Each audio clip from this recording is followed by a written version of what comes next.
Здравейте, драги зрители! След като в първото видео ви запознах с моите дръвчета и какво горе-долу ще се случва в моят канал, казах ви първата стартовата стъпка за добиването на бонзай, а именно да си засадите растение.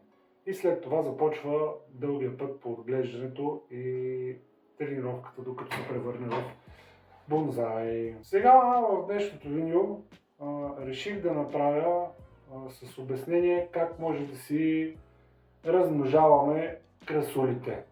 Тъй като процеса по създаването на бонзай има много подрязвания и всички този материал, който отпада след подрязването, вместо да го изхвърлим, ние може да засадим и да превърнем в едно страхотно дръвче. Така, начините за размножаване на красулата са два.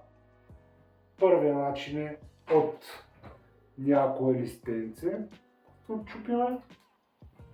Вторият начин е чрез резници, когато отрежем някое конче. И сега ще ги представя по-подробно, всеки един от конкретните варианти. По първия вариант, чрез размножаването от листо, първото нещо, което трябва да направим е да отделим някое листенце от самото растение. Как става това? Може да го отрежете с ножичката доста близко до стъблото. Штрак, пара. Другият вариант с отделяне чрез пръсти. Хващате листенцето близо до стъблото, придържате да стъблото, ако е прекалено тъничко, да не се скърши, и с въртеливи движения надясно, наляво, надясно, наляво. Връткаме и ето, вижте, листенцето се отчупва. Така, сега ще ги събера тук. Искам да взема още едно листенце от това. Тук вътрешното. То така или иначе ще пречи. Ето така. Сега ще вземем от тази красуловата хобит. Нека да покажем как става и с ножичката. Ето, близко до стъбълцето, штрак. Отрязваме. Ето пак. Наляво надясно. Хоп. Отчупваме. Така може да вземем от тази красулка Serpukalius. Те са по-финички. Отскоро имам този вид. Не съм пробвал още размножаването чрез листа, дали става при него, но ето един удобен момент. Ще се ощипна няколко листенца и готово.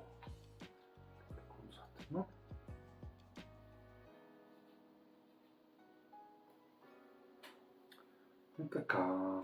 Следващото нещо, което трябва да направим, ще бъде в тази саксийка. Тя е глинена. Нея съм напълнил с торф. Предварително съм го полял. Може и след като сложите листата, след това да полеете. Няма никакво значение. Важното е да се знае, че не трябва да е прекалено влажна почвата, тъй като красулата не обича прекалената влажност. И така, какво трябва да направим? Взимаме си листенцата, ето така с връхчето, просто съвсем леко ги бъцкаме под земята.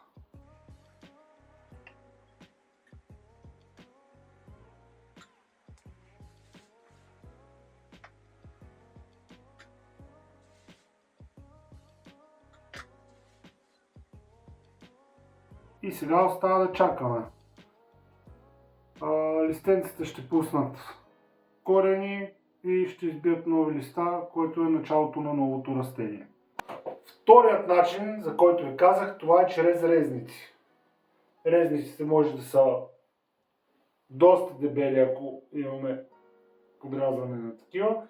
В случая аз повечето растения си ги подрязах тази пролет и лято. Нямам за подрязване да покажа.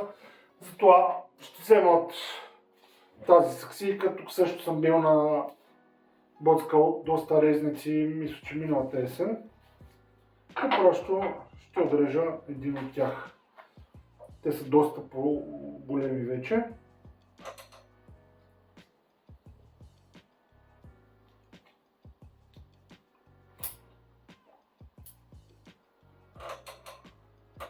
Ето, това е резниче. Дали да нарезнем още някое,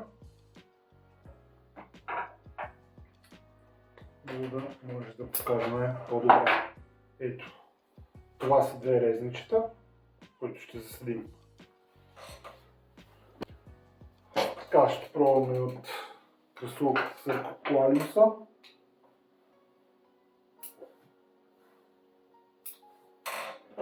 Да взема резниче.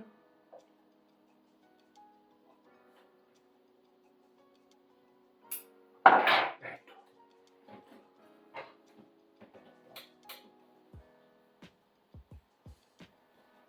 Сега, какво ще направим с резничетата? Много просто и лесно.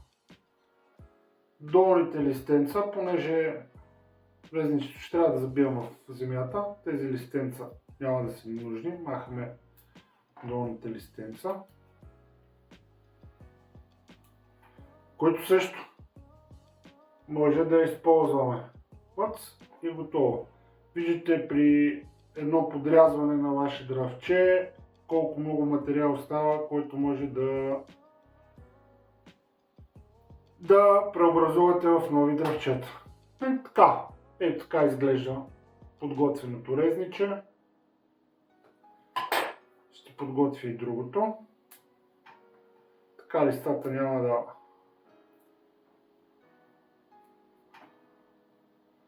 товарят резника с снабдяване с хранителни вещества. Ще си има достатъчно време да се вкорени.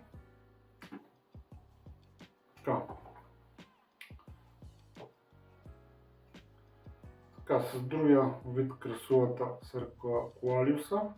Така не съм пробвал нея да вкоренявам до сега. Ще пробвам. Това резниче е много тънко и се скърши. Няма да през него това, което отреза другото по-дебело.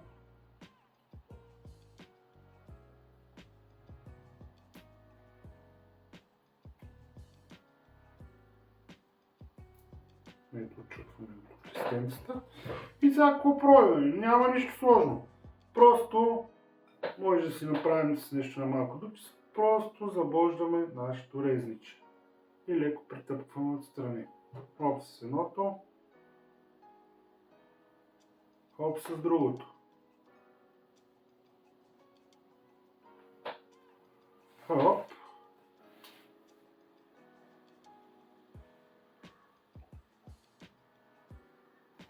И третото.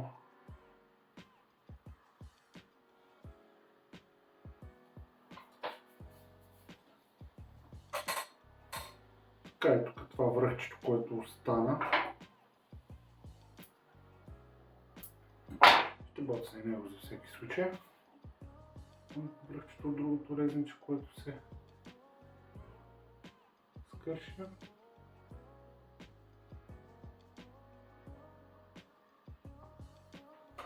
Така и малко от листенцата от другата кръсула също.